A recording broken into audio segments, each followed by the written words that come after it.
Usapan naman namin na magsasalita dito. Mangungumusta lang po kami. So, pamaya-maya po, upo na ako. Ganun po ba? Ayan. So, purihin po ang Diyos. Unang-una dahil ang saya, dahil narito po kami. Amen. Kumusta po ba kayo dyan? Masaya din po ba kayo? Pag masaya kayo, napasaya natin ang langit. Amen. Bakit? Nagkita-kita ang mga anak ng Diyos di ba? So, hindi lang yung nag-repent. Kasi tayo yung gagamitin para may mga mag-repent. Okay? So, dun iikot yung ating mensahe. Paiikot-ikutin. Okay? So, praise God po. May dala kang Bible. Meron din naman dyan. So, ang gagawin natin, basahin na muna lang natin yung nasa na ba akong layo na neto Ayan. Pwede naman nating basahin muna yung sa John chapter 1. Tagalog po tayo kasi puro Tagalog itong Sa salamin na po. Ayan. Napakaganda naman ng pagkakataon na binigyan ng Lord. Alam niyo po ba na napalaking pribilehiyo po na tayo ay gamitin ng Lord? Amen?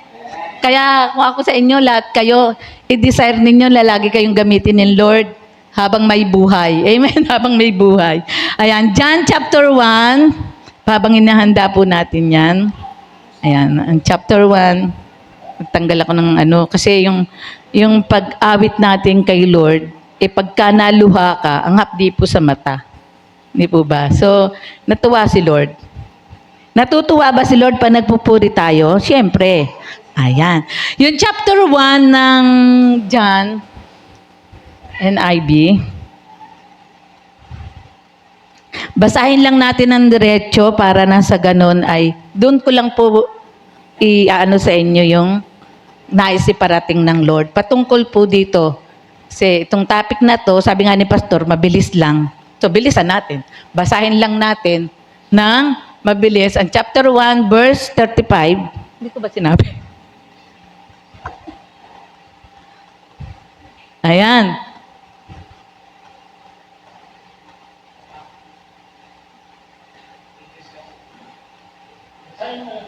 Basahin ko na lang. O sige, mamaya na lang yung sa 43.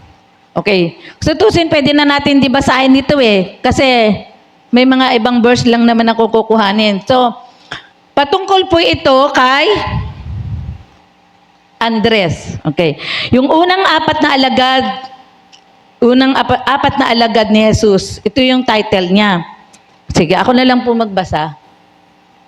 Kinabukasan naman, naroon muli si Juan kasama ang dalawa sa kanyang mga alagad nang makita nila si Jesus na nagdaraan ay kanyang sinabi, tingnan ninyo siya, ang kordero ng Diyos. Narinig ng dalawang alagad ang sinabi niya, kaya't sumunod sila kay Jesus. Lumingon si Jesus at nang makita niyang sumusunod sa kanya mga ito, siya'y tinanong niya, ano ang kailangan ninyo? Sumagot sila, saan po kayo nakatira, Rabi? Ang kahulugan ng salitang ito'y guro. Hali kayo at tingnan ninyo, sabi ni Jesus.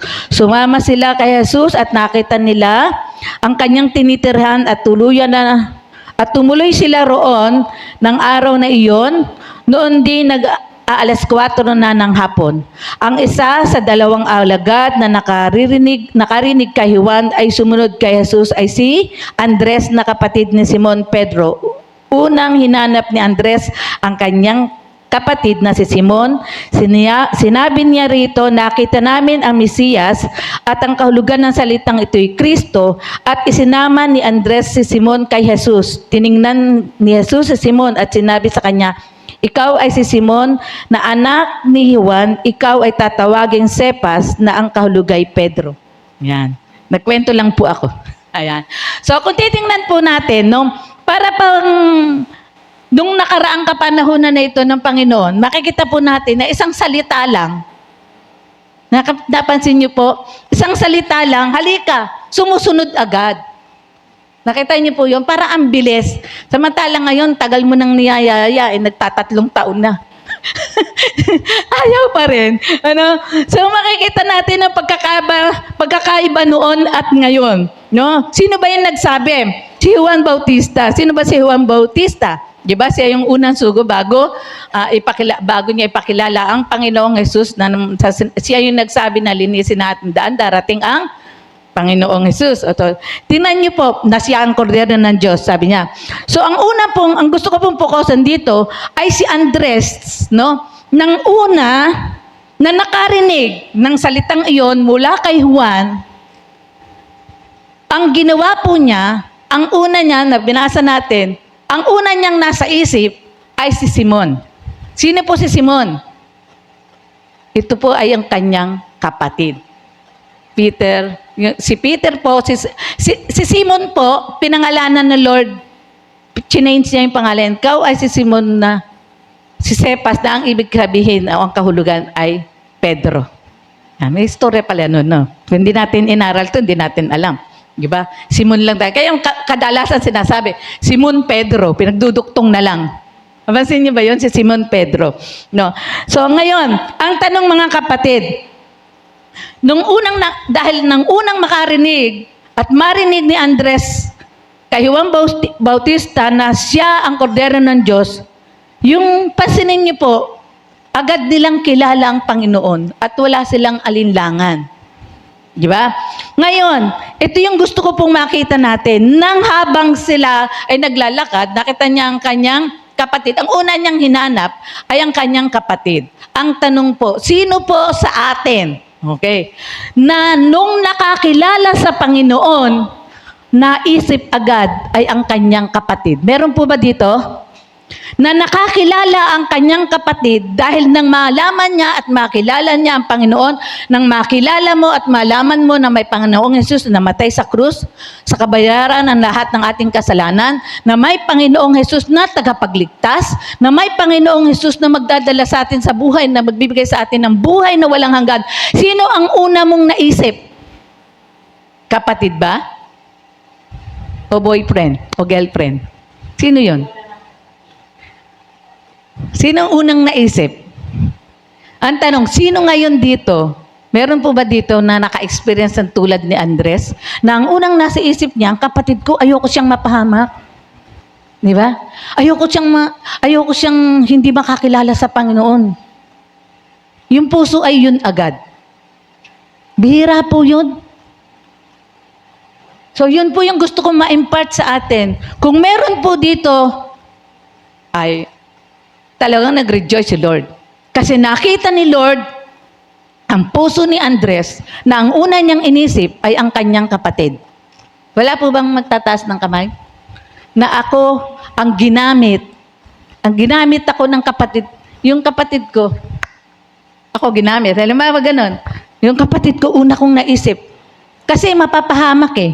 Alam niyo kung titingnan po natin si Mayaman at si Lazaro, napakahirap pong dumating sa punto na yung mayaman, una niyang naisip, bakit tuloy ko na lang kwento, sayang na naka-video pa naman ako. na ang una po niyang naisip ay ang kanyang kapatid. Naisip niyo po yun? Kakaiba si Andres. No? Kakaiba po si Andres. Ano ba ito? Tutuloy ko ito? Tapos, alam niyo po ba, sana meron ditong kapatid di namin talaga unang nakita kapatid niya. Kasi si Mayaman, alam ko ba nangyari kay Mayaman? Nung nalaman niya na nang namatay siya, nalaman niya na may kapahamakan, yung pulupi na sa piling ni Abraham, siya ay nasa sa Hades, pupunta siya sa impyerno. Naisip niya yung lima niyang kapatid. Kaya pa ba natin mamatay tayo, wala natin sila maisip. Diba? Yun din gusto ko pong nakita natin na yung puso pala natin, pag nakita ng Lord na kapatid mo una mong naisip, kikilala sa Panginoon niya kapatid niya. Kasi si Simon hindi naman nadagdagan, sumunod na po siya. Amen? Hindi na siya dalawa. Kasi alam niyo po ba, kung tinignan ng Lord doon, ay yung puso ni Andres. Nagay kong magmahal. Dahil na po kung close na close eh, sino yung pinaka-close ng kapatid? Pwedeng una mong pinag-pray. Ako una mong pinag-pray mga kapatid ko po. Nakalagay yan sa listahan sa likod ng Bible. Merong prayer request doon. Lahat ng kapatid ko, 15 yan. Mula kay ating hanggang sa bunso. Nakasulat ang mga pangalan nila. Dahil ayaw ko sila mapahama. Nangahawanan ako sa sa Acts 16:31. Kahit noon pa medyo mababaw pa ang mga teaching na pag alam mo na sumpalataya ka ikaw at ang sa bayan na naliligtas, nakapokus na ako na maliligtas sila, kailangan maligtas sila. So, hindi ko pipigilan ipag-pray ang mga kapatid ko ito dahil pinangako ng Lord na sumampalataya ako. Kaya hindi ako titigil dahil marami akong kapatid na kailangan maligtas. Amen? Pag nakita ng Lord doon, unti-unti, pero itong pinag-aaralan natin, kakaiba. Kakaiba po si Andres. Noon din, sumunod. Amen? Kasi kitang-kita niya eh. Wala ba sa kaibigan? Wala ba sa mga kakilala? Na tawagin, parali ka. Nakita na namin ang Mesiyas, ang tagapagligtas si Kristo. Hindi eh. Diba?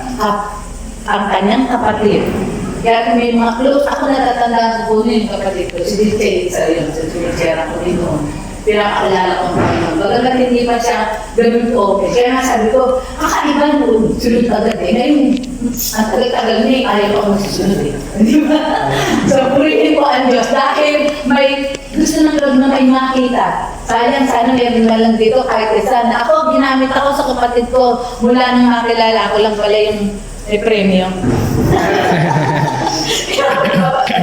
Pero po sa inyo mga pwede premyo ha, na una ko naisip yung kapatid ko at hindi ko sa tinigilan dahil hindi siya makakalala sa Panginoon. Amen? Kasi unang-una na, nalaman mo na mapapahamak sila. Diba, mga kapatid namin? Kaya nga, una kong card noon, nagkaroon talaga ng gawain sa amin. At nangyari, binigay ng Lord. Nagkaroon ng church. Yung unang church na outreach natin sa Bulacan. No? Kasi nga, ang heart ko ay yung mga kapatid ko. Nung nanay ko na nag-isa na lang, wala na akong tatay, sila yung nasa, at nasa prayer request ko po sila. At unti-unti, sino ang bunga, ito pa lang si Lulu, si Pastor Diolo, pero magtitindi po ko rin, no? Mga pastor agad. Di ba? Kaya na-believe, hindi itigil si Lord. Kaya lang, hindi ganun katindi. Tulad ni Simon na si Pedro, na pinangalanan ng Jesus na Pedro, na hindi katulad nun yung ating mga kapatid ngayon. Na kahit tawagin mo, minsan na nangangarap ko kami sa bahay ng nanay ko nung mali. Bago-bago pala, galing ko pang initial ng Bicol nun. At ang nangyari, di na nag-Bible study kami doon sa kuya doon namin, inaaya sila. Sila pastoran doon, nakakilala na sila sa Lord. Sila yung tinapain namin papunta doon sa amin. Kaya ang tagabili ng mga merienda, ganyan. Kasi halos hindi pa kami, wala pa nga kaming bahay doon eh, sa amin eh, sa Biclat eh. Nakikitulong pa kami. Papupunta kami ng isang beses sa isang linggo. Para mangaral lang po sa mga kapatid namin. Then, ayun, at with testimony. Kaya minsan may mga kapatid ko, ganun pa ang sagot ng isa. Teka lang, hindi mo na ako tatanggap talaga, hindi mo pa kasi mami na. Hindi pa daw siya. Hanggang ngayon, inom. Diba? Sabi ko, Lord, ano naman yung puso ko? Pero hindi naman si Lord eh. May mga tinawag, kasi nga po ay 15 kami. Hindi ko alam kung ilan sila Andres yung mga kapatid niya eh. So, yung pinaka-close. Yan. So, isang challenge ko yun, mga kapatid. Yung puso natin, huwag natin pabayaan na hindi ilapit sa Lord yung ating mga kapatid. At huwag kayong magsawa. Kung ilan tayo ngayon at may mga kapatid pa na hindi nakakilala sa Panginoon, makita lang ni Lord yung puso mo na nais mo talagang maakay yung kapatid mo dahil ayaw mo mapahamak siya. Dahil alam naman natin, dalawa lang ang pupuntaan ng tao, huwag namatay. Amen po ba? So ayaw natin mapahamak. Yun ang kayaman eh. Isugunin ko sila sa Rosalim ko pang kapatid, mapapahamak po sila, ayaw ko po silang mapunta dito sa kinalalagyan ko. O di ba, mas mahirap yun, nandun ka na sa ilalim, tapos kalalim mo, tapos naisip mo kapatid mo. Eh kung ngayon pa lang, naisip ko na, hindi na natin tatandaan sila. Nakulilos sa ating mga kapatid. Amen? At laging may hope po sa Panginoon. Amen? Laging may pag-asa. So wala akong pe-premium dito, tapos tayo. Ako ginamit sa kapatid ko, hindi ko tinigilan. So ngayon, dahil lagi kasama sa prayer lahat ng mga kapatid ko at may bunga na si Lord, ikaw ang magpe-premium sa akin. Kaya, sabi sa inyo ko, about naman po kay Nathaniel. Sino si Nathaniel? Sino ang kanyang kaibigan? Sana, hindi na natin babasahin. No? Habang sabi po doon sa verse 43, isipin ko na lang po, 44, di ko nabasa. So, useless kasi sa salamin. Ayan. Yung pangyayari naman po doon, si Felipe. Okay. Meron din naman akong cellphone ha. Kaya mami na cellphone mo. Hindi, flashlight lang. Hindi mo natisip. Pinala ko kami kasi mag-boyfriend na lang kami. Flashlight dito na. Flashlight din. Ayan. Ayan. Malinaw to, tapos sorry. Sorry. Ayan. Ang sabi naman po sa second topic, kaya naman ang nasulo. Okay. Ayan!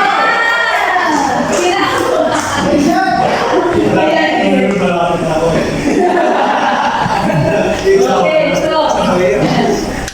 Actual naman, talagang, pinapatagal lang ako ni Lord dito sa harapan.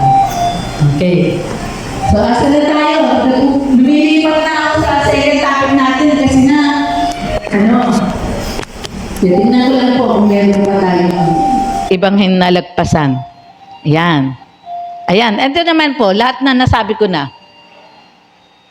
Okay, sino yung magkakapatid na ginamit? O, yun na, sabi ko na po yan. So, sabi po dito sa 43 naman, basahin po natin to. Yung pagkatawag kay Felipe. Kailangan po meron Felipe. Tayo pong lahat ang Felipe. At si Daniel naman, si Nathaniel naman yung aking hahanapin. Kinabukasan, minabuti ni Jesus na pumunta sa Galilea. Nakita niya roon si Felipe at sinabi ni Jesus sa kanya, sumunod ka sa akin. Tingnan mo, isang salita lang ni Lord, sumunod ka sa akin. Si Felipe ay taga Bethsaida tulad ni Andres at Pedro.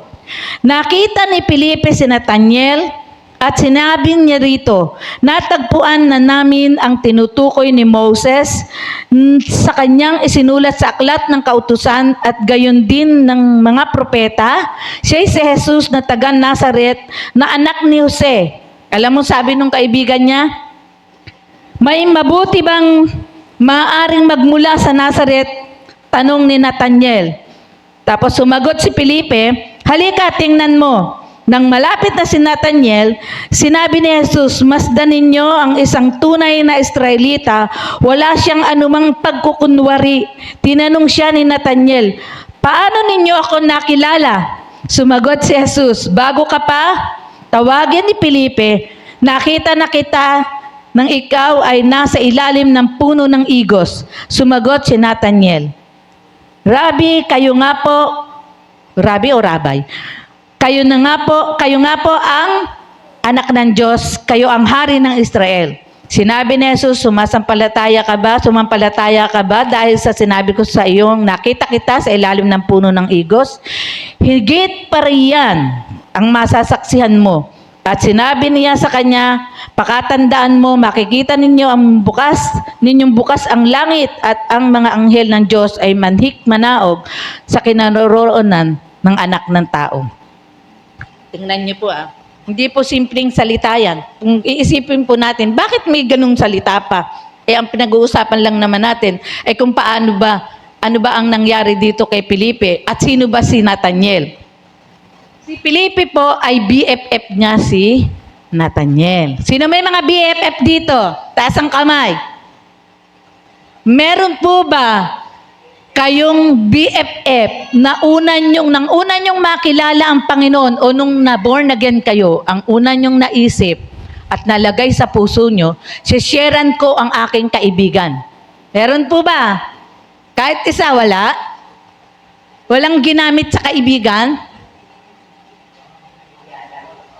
Wala. Talagang wala akong pepremyohan. Ligtas. Ligtas. Ayan.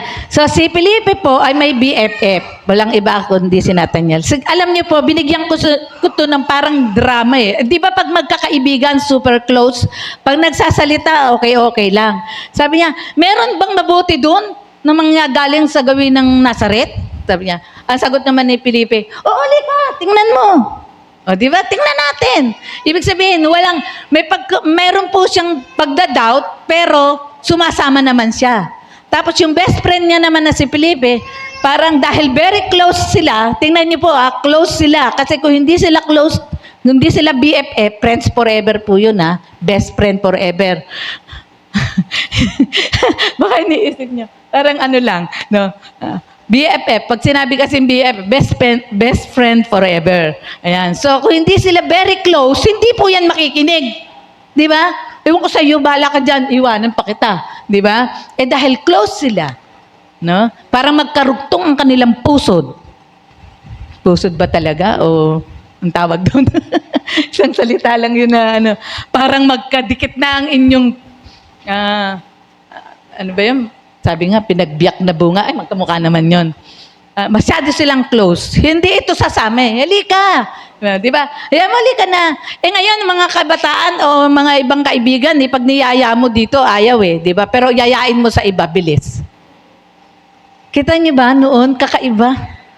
Di ba? Kakaiba ang pagkatawag. So, pero, dahil sa super close na close talaga sila bilang magkaibigan, at nakita ni Lord ang puso ni Felipe para sa kanyang kaibigan, kumilos ang Panginoon. Paano kumilos ang Lord? Na pwedeng gawin sa ating mga kaibigan. Basta ang puso mo ay dahil mahal mo ang kaibigan mo, ayaw ko siyang mapahamak sa apoy na impyerno, kailangang makilala niya si Kristo na tagapagligtas, na si Kristo ay namatay sa krus sa kabayaran ng aking kasalanan. Itong makasalanan, alam ko lahat naman nagkasala. Kailangang maligtas ko ang kaibigan ko, hindi ko siya titigilan. No, nasa puso niya 'yon. Dapat po, yun yung nasa puso natin. Amen. Kaya ako naghahanap, kung meron ba tayong best friend na naalala natin nung nakakilala tayo. Ako yung best friend ko nung nakakilala ko, kahit na, alam niyo po, kahit na hindi siya nag-respond sa akin, sinulatan ko siya. Sinulatan ko siya about Jesus at binigyan ko pa siya ng prayer of acceptance. Alam yung prayer of acceptance na pag binasa mo ito, bilang pagtanggap sa Panginoon. Pinaliwanag ko muna lahat yan, 3:16, lahat na yan, inisa-isa ko yan. Tapos, nilagyan ko siya ng prayer of acceptance para kahit hindi ko siya pinag-pray, di kami nagkita, basta alam ko nang isinyer ko sa kanya si Jesus. Sulat lang. Hindi ako pinersecute noon kahit kailan. Pero hindi ko alam, kasi nagkahiwa-hiwalay na kami noon Ng college itong mga kaibigan ko na to. Then sabi ko, naalala ko po habang inassign ni Pastor sa akin to, naalala ko yung kaibigan ko na yun, nasa puso ko rin. Kasi nga, close na close kami. No, kahit na ngayon, hindi siya nag-reject, hindi siya against sa nagmi-ministry ako, okay lang siya, hindi siya nagko-kontra, hindi kagaya ng iba, ng mga kaibigan ko, ng mga high school, parang, talaga, pastora ka na ngayon? Okay, may mga ayaw nila pagka sinabi kong mag-pray muna tayo, tatahimik sila. Pero aloof sila, hindi sila kasi ganun ka-close sa akin. Mga kaklase ko lang nung high school. Pag nagre-reunion kami, kahit ipakilala mo ang Panginoon, hindi. Pero itong best friend ko na to, sinulatan ko siya, buong sulat hanggang may prayer of acceptance. Sabi ko, hindi mawawala ng kabuluhan itong salitang ito sa kanyang puso kasi kaibigan ko siya Kaya lang, magkahiwalay na nga lang po kami dahil iba-iba na yung buhay namin that time. So, dapat po pala, yung spirit nitong si Felipe ay dapat ay nasa atin na. So, paano nagpakilala? Kahit na ganun po si Nathaniel, kumilos naman ng Panginoon. Di ba? Paano mo ako nakilala? Sabi ng Panginoon, ito yung Israelita, walang pagkukunwari. Kumbaga, diretsohan Alam niyo bang ba nasabi yun ni Nathaniel? Kasi sabi niya, meron bang taga Nazaret po si Jesus No? Sinilang siya ni Maria. Si Maria ay taga Galilea, isang lugar sa Galilea ang Nazaret na doon siya pinaglihi sa lugar na yon. Diba? Kahit sa Bethlehem siya pinanganak. Taga doon si Maria. So may background sila about Nazareth. Pero ang sabi niya, walang pagkukunwari kasi tahasan niya sinabi, meron bang magandang dyan sa Nazareth? Diba? Tapos, paano niyo ako nakilala? Sabi naman ni Nathaniel, hindi ka pa tinatawag ng kaibigan mo, nakita sa puno ng igo. So, ibig sabihin, all-knowing God ang Panginoon, na nag-strike din sa puso niya, hindi na siya makakapangatwiran sa kanyang kaibigan, maging sa Panginoon, na totoo nga, siya nga ang Diyos. Kaya sabi niya, totoo nga, kayo Rabbi, sabi niya, kayo nga ang hari ng Israel. Noon din, kinilala niya ang Panginoon. Amen? Kasi kung titingnan natin, no, yung pagkilos ng Panginoon sa kanya, at ang maganda pa po dito, nung sinabi ng Lord, hindi lang yan, sumampalataya ka ba dahil sinabi ko sa iyo na nandun ka sa puno ng igos? Hindi lang yan na makikita mo, imbis na makikita mo rin yung sa langit, yung labas, akyat panawag ng mga anghel. So lalo siyang nag-believe sa Panginoon. So ibig sabihin, nagpakilala ang Lord, halos hindi pa napapakilala ng kaibigan niya, si Nathaniel ng kaibigan niyang si Felipe, lalo pa siyang nagpakilala na agad kay Nathaniel. Kaya ang nangyari, talagang susunod siya sa Panginoon. Amen. Ganon din po tayo. Ang ating mga kaibigan, pag nakita ng Lord, buo. Itong si Felipe, buo ang puso niya. Kaibigan niya agad. Ganon din kabilis, kumilos si Lord. Kikilos ang Lord. So ito po yung panghawakan nyo. Pag ang puso nyo, ang heart nyo ay buo dahil sa kaibigan nyo, dahil sa pagmamahal nyo sa kaibigan natin, hindi natin sila nais mapahamak, kikilos po ang Diyos sa kanila pong mga buhay. Gagawa ng mga miracle ang Lord sa buhay ng ating mga kaibigan at ako nakatitiyak na makakakilala sila sa Panginoon. Amen? Sa panahon ngayon, mas maganda maglikom pa tayo ng mga kaibigan eh. Baka yun yung Nathaniel natin. Diba? Marami na tayong kaibigan, marahil inimbitan nyo, hindi pa eh. Diba? Ano ba ang sign para ito na ba ang Nathaniel ko? Isang challenge po yan. Pagbalik namin next year, makita ko yung mga Nathaniel. Hindi po isang Nathaniel lang. Amen? Kapag yung kaibigan nyo sumama agad, good. Nathaniel yun. Gagawa na ng kikilos na si Lord, magpapakilala na siya. Isipin mo, pakisabihin sa'yo ng Lord na yung mga anghel, manood, makikita mo, makapangyarihan. So, ibig sabihin, marami pang ilalabas si Lord para makilala mo siya. Amen? So, ganun po ang gagawin sa ating mga kaibigan. Basta ilagay lang po natin at hanapin natin ang ating Nathaniel. Imposible pong wala. Amen? Pwedeng marami pa tayong ma-meet na kaibigan. Yun yung magiging Nathaniel natin. So, wag tayong titigil. Hanapin natin ang ating Nathaniel na naka-assign sa atin. Kaya tayo mga Piliping lahat ngayon, may naka-assign si Lord na Nathaniel na ating pong sisharean at ipapakilala ang Panginoon para hindi sila mapahamak. Amen? Kasi yung puso natin, yung bang ayaw natin silang mapapahamak. At pag nakita ng Lord, kasi John 3:16, ganun na lang pag-ibig ng Diyos sa lahat ng tao, sa sangkatauhan, sa sanlibutan. Kaya nga niya ibinigay ang kanyang buktong na anak, pang hindi mapahamak, bagkus magkaroon ng buhay na walang hanggan. Kung yun ang puso mo sa kaibigan mo, gagawa at kikilos ang Diyos sa iyo, sa iyong kaibigan. Amen? Palakpakan natin ng Panginoon. Hanapin po natin ang ating mga Nathaniel. Amen? Hanap pa kayo ng kaibigan at maging yung mga kaibigan nyo, maging close kayo sa kanila at ipag-pray ninyo, sino po kaya Lord? Bukas pa lang, sino pa kaya ang mga kaibigan ko? Sino pa kaya ang magiging kaibigan ko? Sino kaya ang mga Nathaniel na pinahanap sa akin ni Lord? Amen? Tsak na meron. Magbago ka lang ng trabaho, mapunta ka lang sa isang lugar, magiging kaibigan mo, ito na yata ang Nathaniel ko, sharean mo na. Dalhin mo na sa Panginoon. Ipakilala mo na ang Panginoon. At si Lord mismo, ito po yung magandang iiwan ng Lord sa bawat puso natin. Si Lord mismo, gagawa siya ng mga himala, mga bagay, magsasalita siya sa kaibigan nyo na mga bagay na pang-heavenly blessing at magtataka siya. Totoo nga. Amen? Totoo nga. Na dapat may makilala ko talaga ang Panginoong Jesus kung sino siya. Okay. So, ang point po doon, ayaw nating mapahamak ang ating mga kapatid. Ayaw nating mapahamak ang ating mga kaibigan. Hanapin si Nathaniel. Baka bukas hanapin na kayo, Nathaniel! Where are you, Nathaniel? O minsan nagkakaroon tayo ng mga ano di ba? Ako may iniimbita ko sa church, tapos umandir na, nawala pa. Tapaisip tuloy ako, Nathaniel ko ba yun? Kasi kumuklose ulit siya sa akin. O di ba? Sabi ko, sige Lord, pag pe-pray ko na to at kukulitin ko na. Kasi si Nathaniel, kinulit din naman ni Felipe eh. Halika! Di ba? I-dramatize niyo po yung usapan nila bilang magkaibigan. Di ba? Mayroon bang mabuting ano dyan sa Nazareth? Halika, tingnan mo. Oh, di ba? Yung ganung diction, halika, tingnan mo. Okay. Sabihin mo sa best friend, no, tala, sama ka sa akin. Sabi niya, saan? Doon sa church. Ano meron doon? Halika, try mo. Okay? Pag nakita ng Lord, pagdating dito, baka mismo yung preaching ng magsasalita, mangungusap na. Hindi na ikaw. Si Lord na nga nangusap kay Nathaniel eh. Ikaw nga po, Panginoon, ikaw nga po ang hari ng Israel. Hindi na nagpaliwanag si Felipe. Si Lord na. Gusto niyo maranasan yon? Akay ng mga kaibigan. Amen? Hanapin ang ating Nathaniel sa buhay.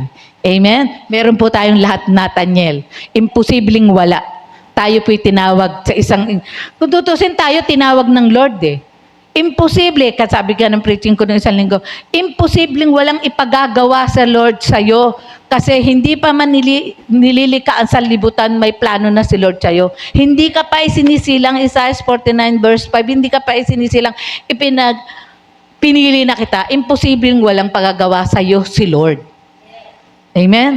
Kaya mayroon siyang plano sa'yo. So tayong lahat, Felipe ngayon. Amen? Felipe, wag na nating baguhin yung Felipe ng Filipa.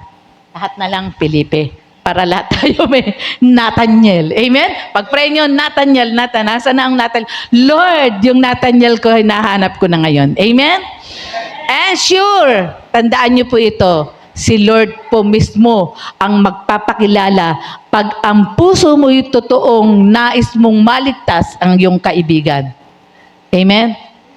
Gagawa siya at mangungusap tulad ng kanyang ginawa kay Nathaniel. Amen? So palakpakan natin si Lord. Ayan, tayo manalangin. Thank you, Lord, sa mga salita mo na nahayag ngayong gabi, O God.